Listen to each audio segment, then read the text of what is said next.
Mission awake के इस दूसरे एपिसोड में आप सबका फिर से एक बार स्वागत। आपने देखा होगा, कभी कभी व्यक्ति छोटी छोटी बातों से उदास हो जाता है, उस पर अवसाद छा जाता है, उसे ऐसे लगने लगता है कि जैसे उसका कोई नहीं। लेकिन ठाकुर जी के पास आकर मैंने जाना कि मनुष्य का सबसे बड़ा हितैषी, सबसे बड़ा मित्र उसके अंदर, उसकी अंतर आत्मा में ही छुपा है। हम अपनी हर दुख सुख की बात उसके साथ शेयर कर सकते हैं।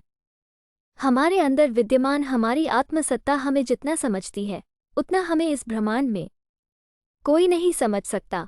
हमारी अंतरात्मा हमारी हर भावना, हमारी एक एक विवशता को, हमारी जैसी भी परिस्थिति से गुजर रहे हैं ये सब समझती है। उसके बाद भी हमारे आपके अंदर यह अकेलापन क्यों?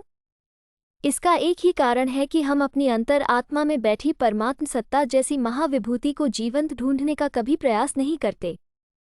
हम सभी को अपने अपने जीवन में एक ऐसी महाविभूति की आवश्यकता है जिसे की झलक हमें अपनी आत्मा में दिखाई दे सके। हमारी संस्कृति में ऐसी ही महाविभूति को सद्गुरु कहते हैं। ठाकुर जी के शरण में आकर मैंने महसूस किया, वे ब्रह्मा हैं, विष्णु हैं, महादेव हैं। इसकी मीमांसा न करके अपने स्वयं के अंदर बैठी परमात्म मूर्ति में उनकी झलक मिल रही है क्या?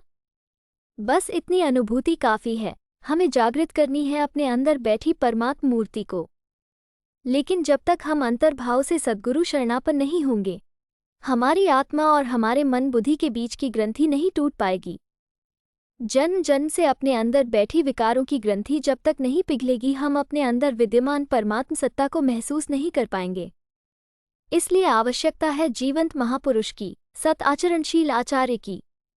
उनकी आज्ञा में चलते चलते धीरे धीरे हमारी आत्मचेतना स्वयं जागने लगती है।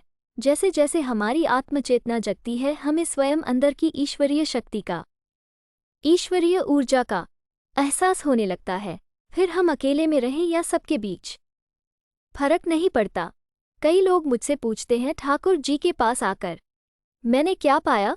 मैं यही कह सकती हूँ, ठाकुर जी की शरण में आकर उनसे पाए हुए महानाम ने मुझमें मेरी आत्मचेतना जगाई और उनकी परम दया से मैंने अपने जीवन के महालक्ष्य को पाया। जो लोग ये कहते हैं ठाकुर के पास हमें ऐसी कोई अनुभूति नहीं हुई, उनसे मेरा यही कहना है कि आप विचलित न हों। आप बस अपने ही घर में अपने आप को थोड़ा सा समय दें और स्वयं अपने ही प्रति अपनी करुणा जगाएं। आपको महसूस होगा कि आपका जीवन बहुत महत्वपूर्ण है। अपने प्रति विश्वास जगाएं कि आपका जीवन बहुत बहुमूल्य है। परमपिता ने किसी विशेष प्रयोजन से आपको भेजा है। शांत भाव से ठाकुर जी से प्राप्त महानाम का स्मरण और मनन करें और करुण भाव से उन्हें पुकारें, उनसे बात करें।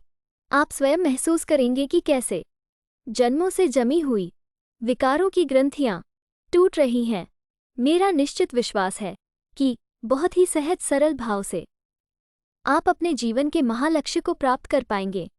ईश्वर को सिर्फ आंतरिक प्रेम से ही पाया जा सकता है, इसीलिए हम ठाकुर जी को परम प्रेममय कहते हैं। इसी भांति ईश्वर के प्रति आंतरिक प्रेम जगाकर ठाकुर जी ने लाखों करोड़ों लोगों की आत्मा को अंतःकरण में बैठी परमात्म सत्ता से आत्मसात कराया है। आइए हम सब मिलकर उनके सतनाम को ग्रहण करें और अपने जीवन को परम लक्ष्य की ओर लेकर चलें। इस एपिसोड में बस इतना ही। अगले एपिसोड में फिर से मिलते हैं। धन्यवाद।